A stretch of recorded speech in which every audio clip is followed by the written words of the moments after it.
The left is petrified that Trump's next Supreme Court appointment will instantly transform America into The Handmaid's Tale, which is certainly right around the corner. President Trump's self-imposed deadline for selecting a new justice is July 9th. So, with conservatives as giddy as kids on Christmas Eve and with progressives in a full-blown nuclear meltdown of panic, there's no time to waste. Let the SCOTUS Dating Game begin!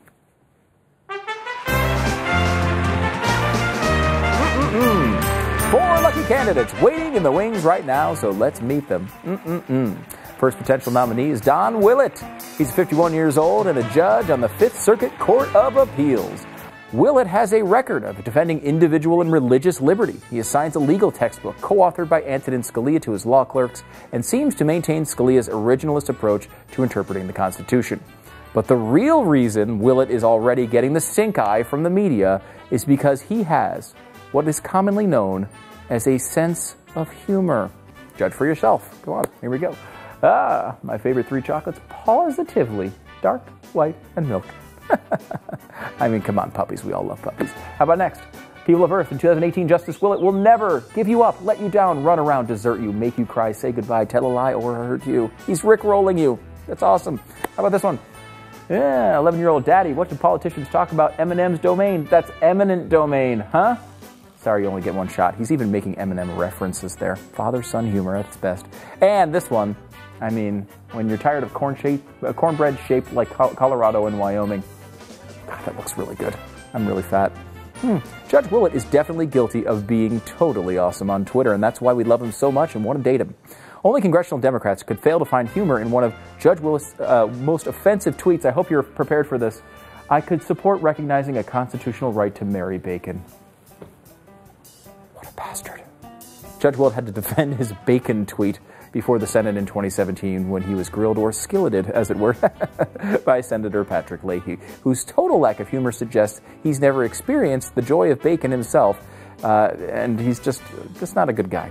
Anyway, last year, Judge Willett said that he is probably the tweetingest judge in America, which admittedly is like being the tallest munchkin in Oz. Don Willett seems like a great choice, but the establishment probably won't get his folksy humor.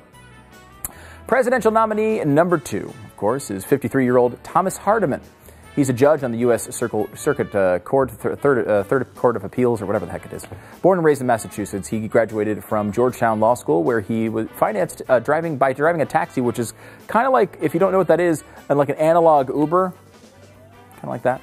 He once studied in Mexico and speaks fluent Spanish, which might give conservatives pause because of the secret conversations he could have and open with Justice Sotomayor.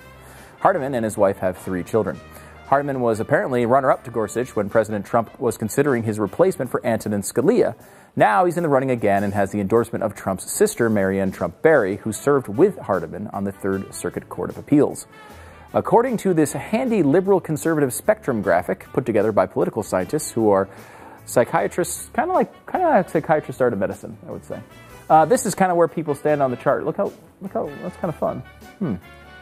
Hardiman falls smack in the middle between Justice Kennedy and Roberts on the highway to the danger zone. The problem here with Hardiman is this is the conservative side, and he's like way down here. Anyway, you don't want to be down here. You want to be up here. See CT? That's where you want to be, right up here with CT. Hardiman is harder to pin down than Willett. Willett is really kind of conservative, libertarian lean. Hardiman, maybe not so much. He appears to be more left-leaning than any of our 4 potential nominees, but has shown occasional bursts of conservatism in his legal opinions. Our third potential SCOTUS nominee is 53-year-old Brett Kavanaugh. He's married with 2 daughters and is a judge on the U.S. Court of Appeals D.C. Circuit.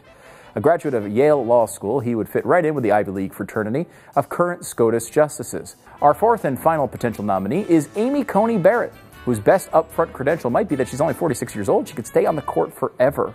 It's a fact. She could also potentially be the first genuinely conservative female in SCOTUS history. Hashtag about time. Am I right? Coney Barrett became something of a hero to the right for her Senate confirmation battle last year, especially when she was grilled by Dianne Feinstein, who attacked Barrett's religion. Watch.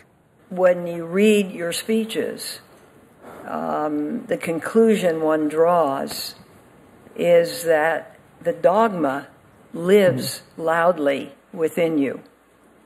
And that's of concern when you come to big issues that large numbers of people have fought for years in this country. That's a concern. I loved her face there. Like, are you telling me I can't go to church? What's happening here? Coney Barrett avoided the specific questioning about the small Catholic church that she and her husband belong to, called People of Praise. It's a little group in which has about 1,800 members in 22 locations throughout North America. You can bet she won't avoid it this time. They're going to be hammering her with this because, God forbid, someone's a catholic.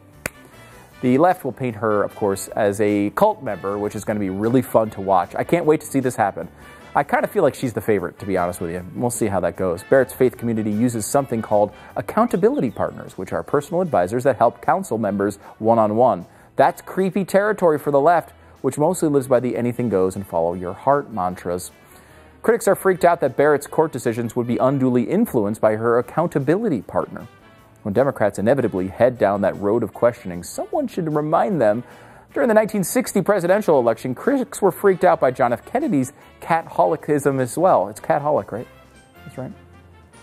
Because, they thought the Pope would have a direct line to the Oval Office and thereby direct the show.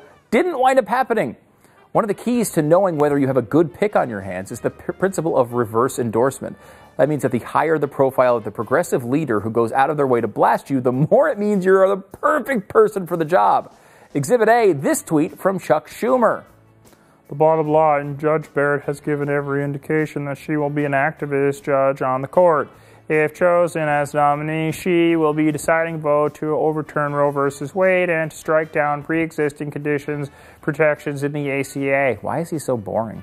So there you have it. POTUS 4 potential SCOTUS nominees. He actually interviewed a couple of others as well. Who knows who it could be? Who will get the nod and survive the Senate gauntlet? I have no clue. Well, I think it's going to be Barrett. That's my pick for today. How about that? But hey, thanks for joining us. And next time, we'll see you on the SCOTUS Dating Game.